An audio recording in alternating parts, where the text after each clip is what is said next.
So, the technology has evolved, is maturing over time, but is still perceived disruptive. It changes the way things are done and the way care is delivered. And in order to be applied, we need to make changes at system level.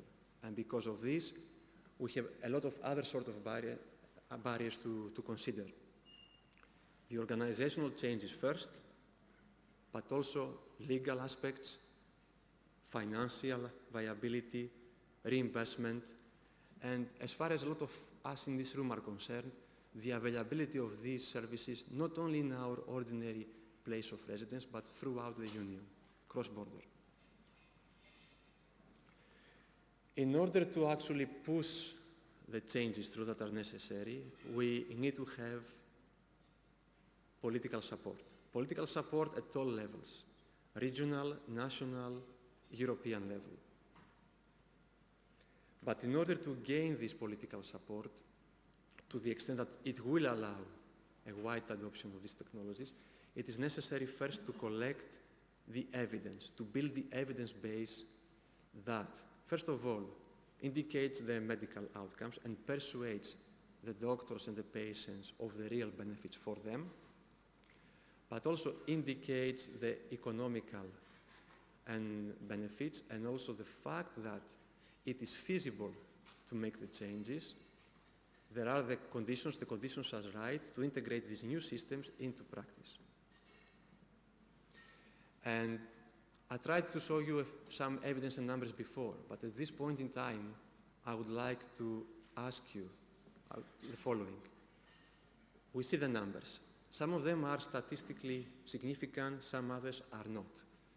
Some of them are projections, extrapolations of what might be the case in the future. What I would like to ask you is, if you have any data in your hands that have demonstrated in a statistically significant way that there is a concrete benefit from the application of certain devices, certain technologies, services, please send it to us, even on a confidential basis. We try to build this in order to push through as much as we can this change of mind in political support. My email will be shown on the last slide, so again, please send any data you have coming out of your pilots, of your studies, whatever. So, talking about political support, the Commission is starting to make some steps in this domain, and I would like to refer to recently launched lead market initiative. To cut the story very short, I will simply say the Commission identified 6 domains as lead markets. One of them is e-health, referring to telemedicine, personalized health systems, and services. The task force that dealt with this component identified 4 main barriers to the market development for e-health. This is generic to e-health, not dedicated to PHS, but it does apply to them as well. And the barriers are there. And the task force also identified some actions, possible actions to propose and put forward. Market fragmentation is one of them. If we don't have interoperability that can actually grow the size of the market to a global scale, we cannot have economy of scale. It's difficult then to have industrial investment. Point 1. It's difficult to find finance for pushing these solutions through. So we need to consider what can we use, better use of structural funds, other sort of financial resources for better pilots and validation. Innovative solutions. We need to change the way that procurers think about the way they put something in place in healthcare, to take some high risk perhaps, if they can identify that one new approach can have in long term better benefits than a more traditional one. If you are interested, please take a look at those links. You will find the reports, the barriers, the proposed actions. And then I close this, I move on to research. We'll be looking into future generation of personal health systems. We cannot stop research here. We need to keep the momentum, increase the competitiveness.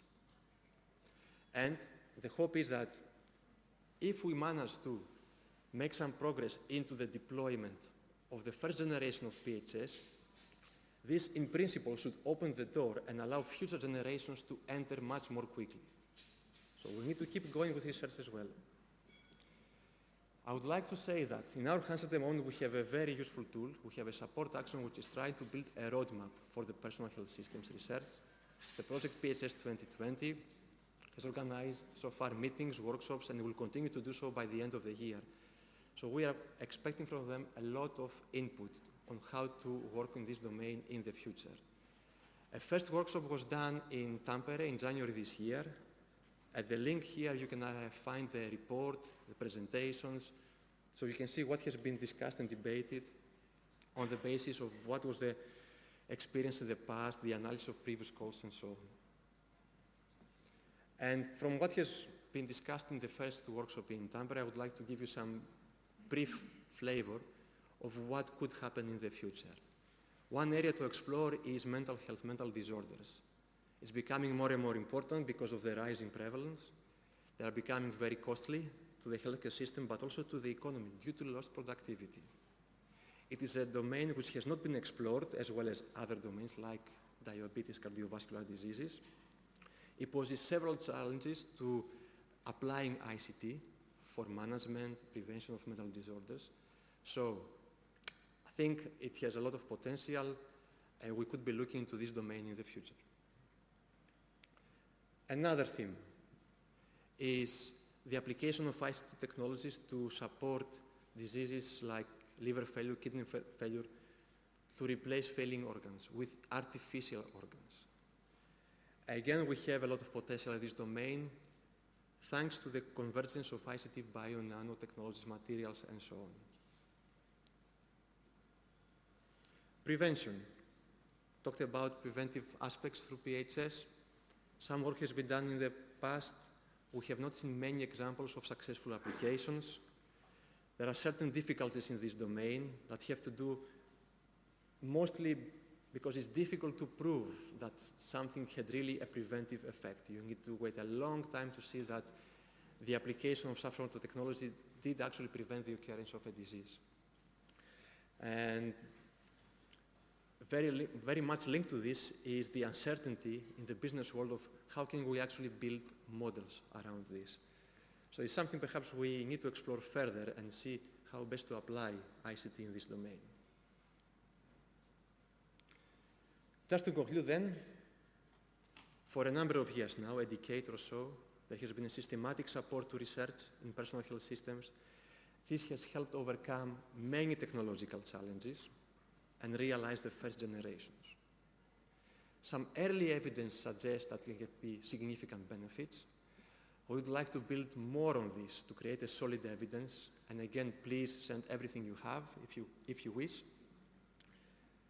And the way forward is to adopt a parallel approach, a two-stream approach, deployment, support, continued research, and in this way, hopefully, in a few years, we'll be able to see an increased spectrum of applications and benefits at the same time.